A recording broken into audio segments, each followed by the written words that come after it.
The Battle of the Atlantic during World War II was not actually a battle at all, at least not in the conventional sense.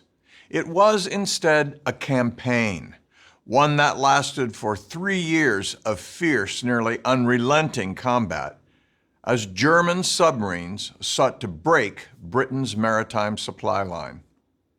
Britain, as an island nation, was utterly dependent on trade and on imports in particular. It imported 80% of its grain and virtually all of its oil. During the First World War, the Germans had sought to cut off those imports by employing unrestricted submarine warfare. And though it had failed in the end, it had come frighteningly close, far closer than is generally appreciated, to starving Britain into surrender. When the Second World War began in September 1939, Germany would again conduct a campaign of unrestricted submarine warfare. German submarines were called Unterseeboats, literally undersea boats, or U-boats. The Allied response to the U-boat threat was the Convoy. In some ways, that seems counterintuitive. Putting all your ships together into a convoy created what a U-boat skipper might call a target-rich environment.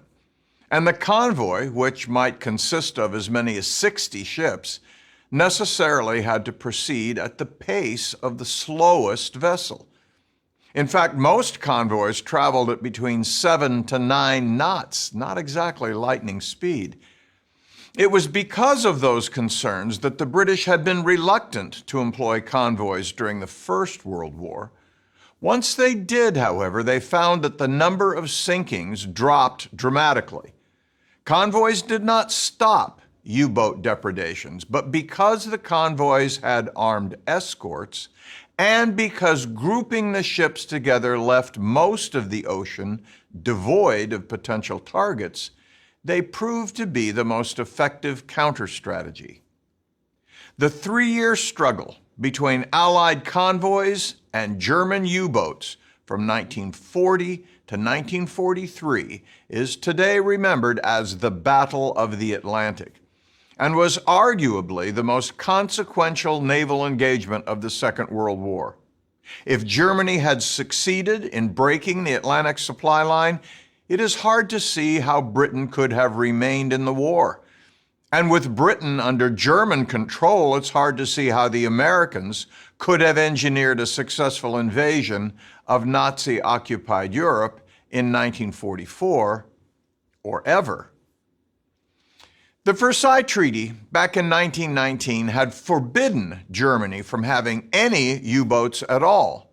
But in 1935, the British agreed to a new arrangement that allowed Germany to build a surface navy that was a third as large as the Royal Navy. It also permitted the construction of as many submarines as the British had, which was 57. Why did the British do that? One reason is that in 1935, they were growing worried about a reviving Soviet Union. They hoped that a strengthened Germany would act as a buffer against Soviet ambitions. But in addition to that, the British also believed that they had found a secret weapon that would neutralize the U-boat threat. This secret weapon was called ASDIC, for Anti-Submarine Detection Investigation Committee, the group that designed it. It was a sound-ranging device, what Americans would later call sonar. By sending out an underwater sonic ping and then measuring the echo, ASDIC could detect the presence of a submerged submarine. Problem solved. But here is a cautionary tale. It is seldom safe to assume that some new technological breakthrough, some new gadget, will solve a strategic difficulty. What the British didn't appreciate in 1935 was that when war came, the new generation of German U-boats would not attack while submerged. They attacked on the surface, at night. ASDIC was useless against a surfaced U-boat, And in the early phases of the Battle of the Atlantic, neither side had radar, so the U-boats remained invisible. In addition, the new German U-boats were more technologically advanced than those of World War I. They had a much longer range, up to 7,000 miles, which meant they could hunt well out into the Atlantic. Indeed, with this new generation of U-boats, the Germans might well have succeeded in forcing the British to surrender before the United States even got into the war. But they didn't, because they never had quite enough U-boats. The commander of the German U-boat arm was Admiral Karl Dönitz. He had been an enthusiastic champion of U-boats since his service in the First World War as a lieutenant. In the 1930s, Dönitz, by then an admiral, told Hitler that with 300 U-boats he could starve Britain into submission. Hitler replied that there was plenty of time to accumulate such a force because he did not plan to start a war until 1945. But Hitler was impatient, and he went to war in 1939. And as a result, Dönitz had to make do with the number of U-boats he had, which was 57. Even with so few, Dönitz demonstrated what might have happened if he'd had the 300 he wanted. During the first 4 months of the war, his handful of U-boats sank 165 Allied ships, and then 166 more in the first 6 months of 1940. Yet serious as that was, it was not enough to be strategically decisive. In June of 1940, France fell to the German blitzkrieg. That gave Dönitz access to new U-boat bases on the Bay of Biscay. Now, instead of going all the way around the north of Scotland, the U-boats could get to their prime hunting grounds in the North Atlantic more quickly and stay there longer. As a result, in the second half of 1940, the U-boat sank 331 ships, twice as many as in the previous 6 months.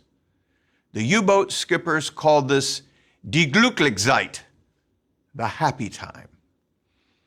One reason for the slaughter was that the British simply didn't have enough escorts to protect the convoys. They lost a score of destroyers in the campaign for Norway in April and May of 1940, and more during the evacuation of Dunkirk in June. Consequently, most of the convoys were guarded by only a single escort, not enough to provide meaningful protection.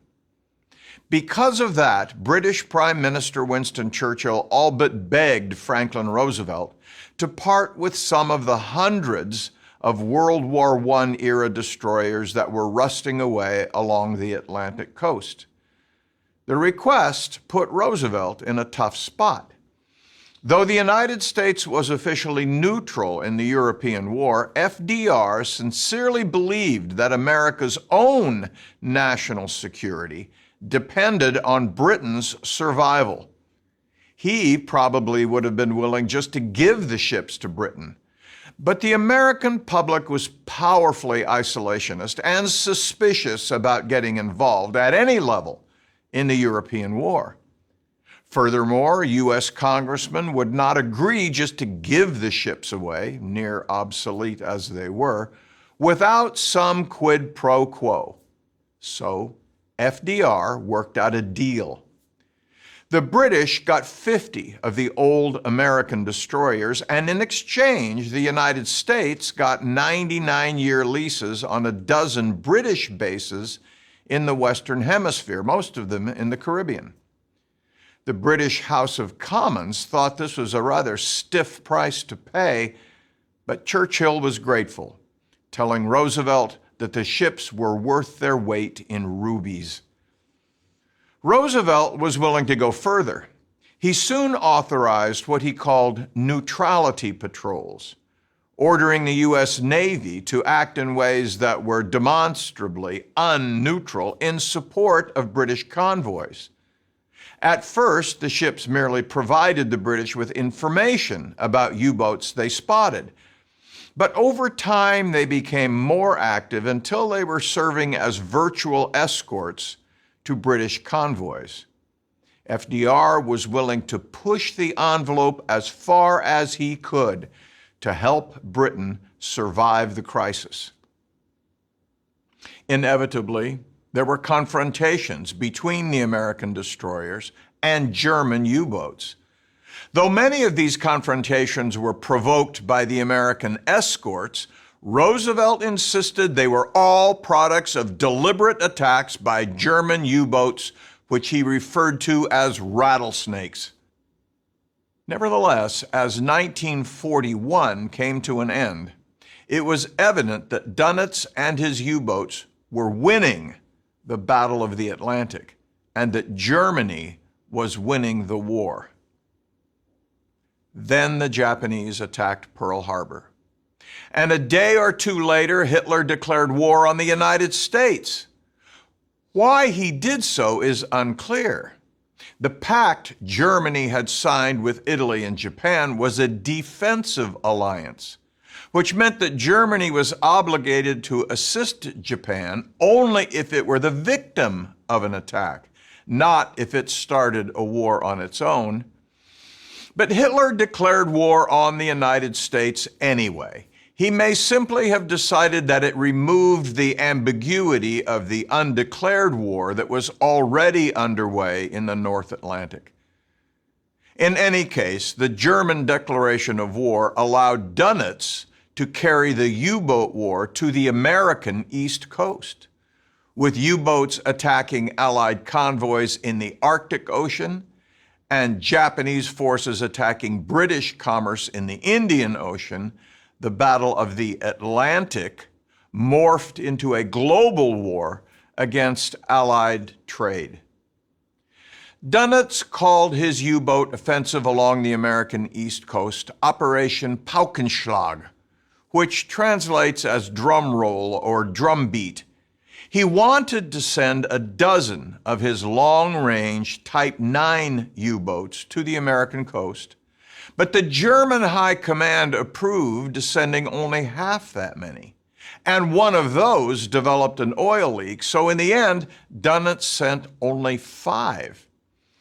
Even so, those 5 provoked a near panic in the United States. The Americans mostly left their peacetime lights on, making the ships passing along the Atlantic coast easy pickings. The U-boats particularly targeted oil tankers.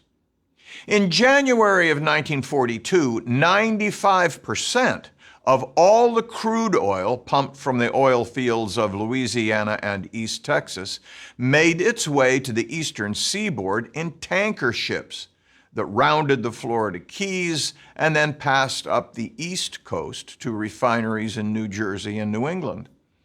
Eventually, the United States would shift much of that oil to pipelines and railroads. But in the last 2 weeks of January 1942, the 5 U-boats of Operation Drumbeat sank 41 U.S. tankers, displacing 236,000 tons. The American reaction to this onslaught was, and remains, somewhat controversial. The man at the center of the controversy was Admiral Ernest J. King, the American Chief of Naval Operations, who declined to establish coastal convoys. He insisted that he didn't have the escorts needed to protect them, and that gathering the tankers and other ships into convoys without escorts simply bunched them up for the U-boats.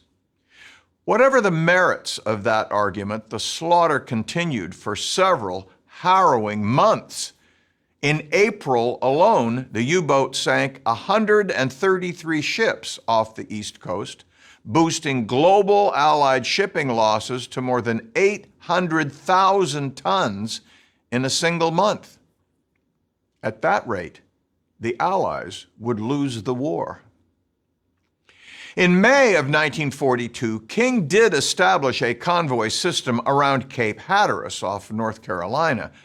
To do it, he relied partly on U.S. Coast Guard cutters, as well as a score of British armed trawlers. The British sent them as a kind of payback for the 50 destroyers the United States had sent to them the year before. After that, the U-boats moved further south to Florida and the Caribbean. Meanwhile, another front in the U-boat war opened up in the Barents Sea north of Norway. The Germans had invaded the Soviet Union in June of 1941, 6 months before Japan attacked the United States, and in 1942 the Red Army was bearing the brunt of the land war against Hitler's divisions. It was obviously in the interest of the Anglo-Americans to keep the Russians fighting, and that meant keeping them fed and supplied. And to deliver the food and the supplies they needed, the Anglo-Americans sent convoys around the North Cape of Norway, where the weather was even worse than it was in the North Atlantic. The convoys were not as large or as regular as the ones from the United States to Britain, and Soviet leader Joseph Stalin complained about that. Stalin suspected that the Americans and the British were supplying him with just enough equipment and ammunition to keep them killing Germans. He was not entirely wrong. As Churchill saw it, Nazis were killing communists, and communists were killing Nazis. Why would he want to interfere with that? Serving on the North Cape convoys was extraordinarily challenging and dangerous.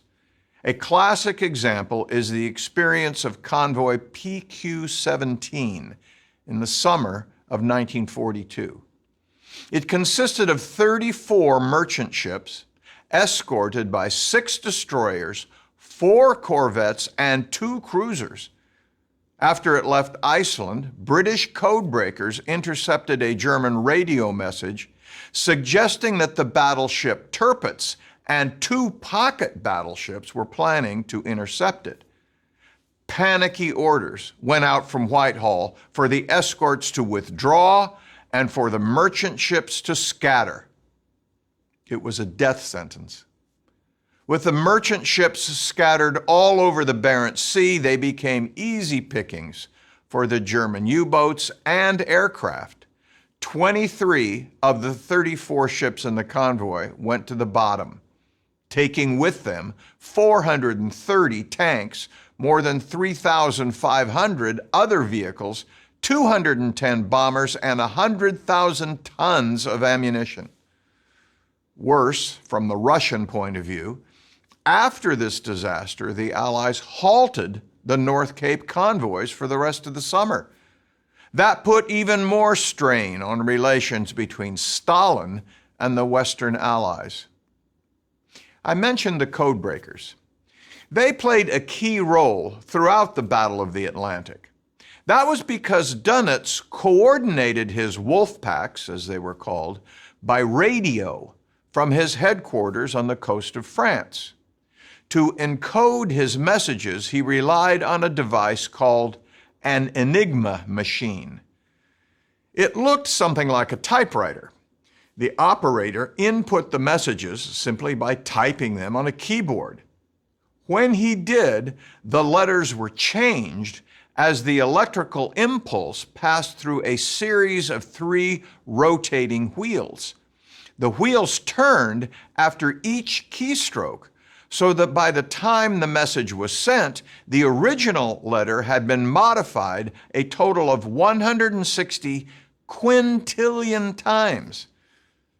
If you're taking notes, that's 160 followed by 18 zeros. You couldn't read it unless you also had an Enigma machine and knew the settings. Given that, the Germans were pretty confident in the security of their radio messages. And yet, the British did eventually break through this code. A dedicated group of eccentric geniuses at Bletchley Park, north of London, built an early electromagnetic computer that chipped through the layers of secrecy bit by bit until the British could read pieces of the German naval messages. At first, it took them several days, by which time the information was often too old to matter.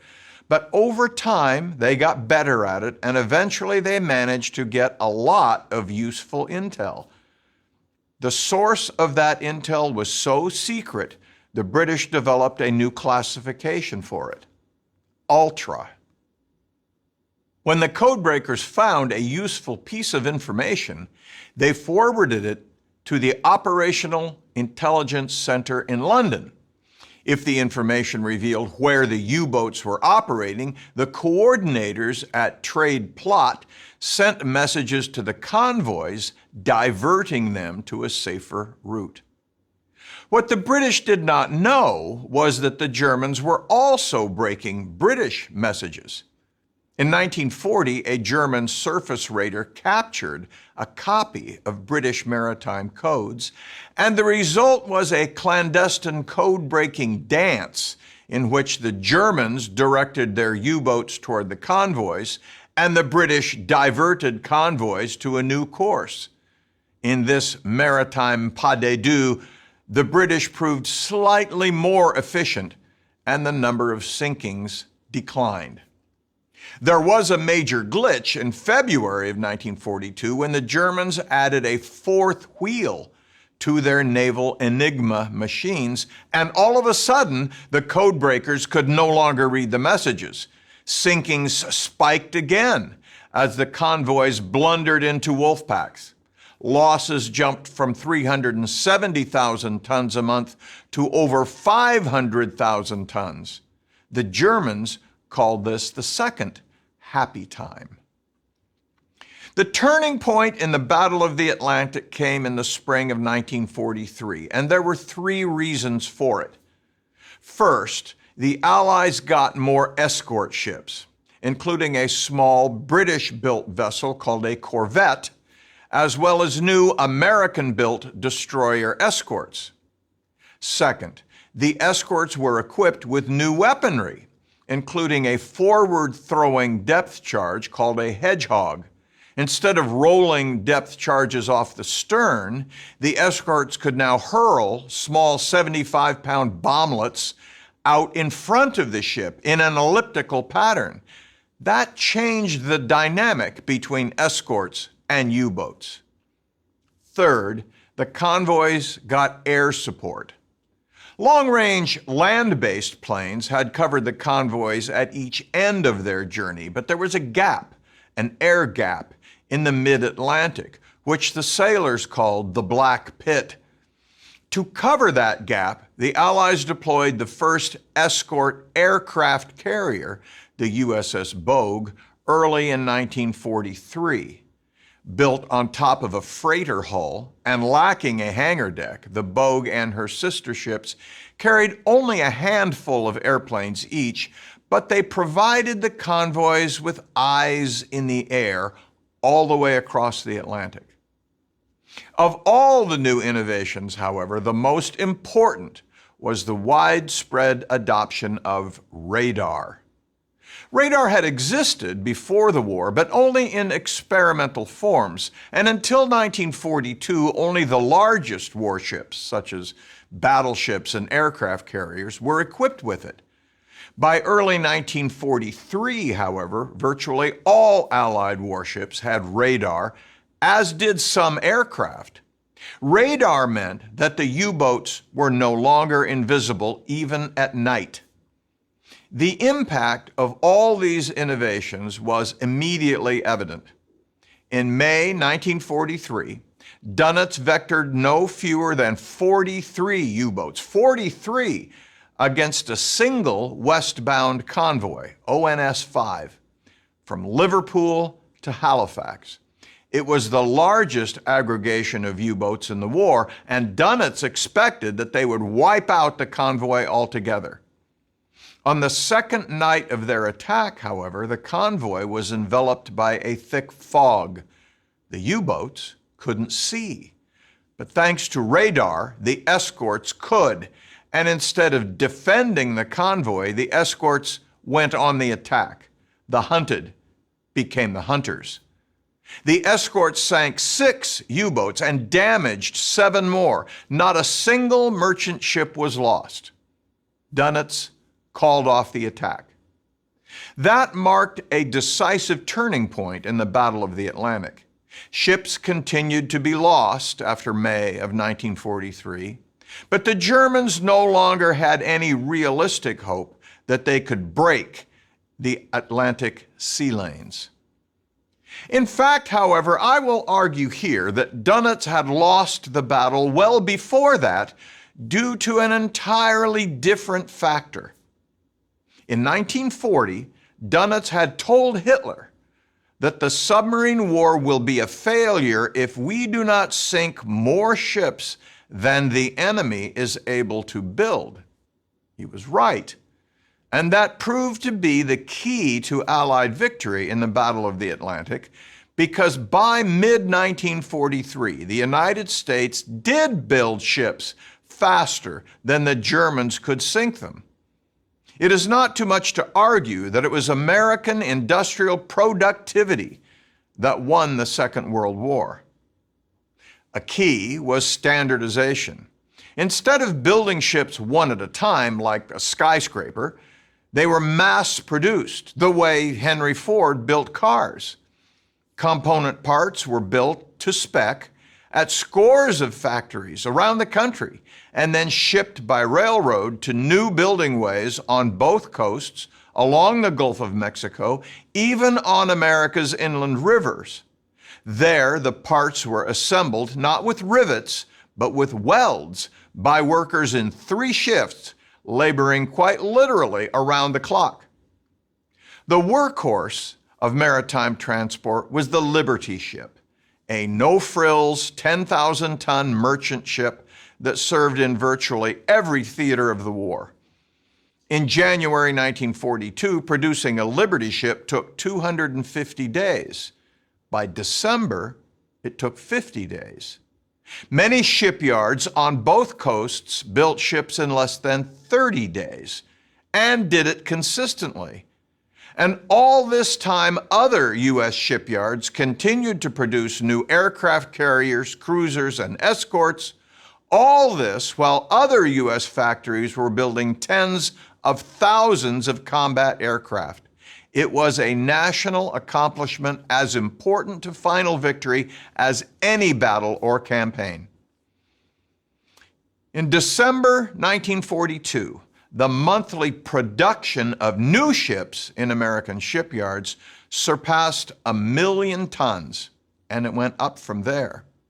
Once that happened, no matter how many U-boats Dönitz had or how many ships they sunk, they could never get ahead of American production.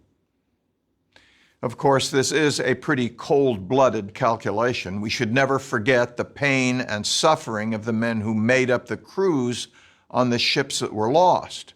Far too many of them were doomed to drift about the frigid North Atlantic on tiny rafts or lifeboats until they were rescued, or far too often, they died of thirst, starvation, or exposure. The suppression of the U-boat threat meant that Britain would survive, that it could feed its citizens and fuel its Spitfires, and it also allowed the Allies to consider going over to the offensive. The Americans had been eager to do that from the start. Patience is not an American characteristic. And Franklin Roosevelt knew the American public was desperately eager to strike back at the enemy. Though there was some talk, little of it very serious or realistic, about trying to invade Europe in 1942, the only Atlantic objective that was within the limited means of the Anglo-Americans that year was an invasion of North Africa. Morocco and Algeria, which were the initial targets of the Allied invasion, were both French colonies. By then, France was no longer an ally, but neither was it an enemy. The Germans had occupied northern France and the ports along the Bay of Biscay, But southern France was technically independent and neutral, with a capital at the spa town of Vichy. Ostensibly, the French government in Vichy controlled French overseas colonies as well as its national navy. Technically, then, an Allied invasion of Morocco and Algeria meant invading a neutral country, one where there were no German forces. So why do it? Two reasons. First, Roosevelt and Churchill decided it was more important to do something than nothing. And even if invading North Africa was problematic, it was at least something. And second, it brought Allied forces closer to places where there were Germans. And indeed, once British and American forces landed in North Africa in November of 1942, the Germans did send forces there, the soon-to-be famous Afrika Korps under General Erwin Rommel. The battle for Africa lasted most of 6 months, and it was valuable training for the novice American soldiers. By May of 1943, the same month the Allies gained the upper hand in the Battle of the Atlantic, the Germans and Italians had been driven from the African continent. That success led to subsequent Allied invasions of Sicily and Italy. They would have been impossible without Allied victory in the Battle of the Atlantic.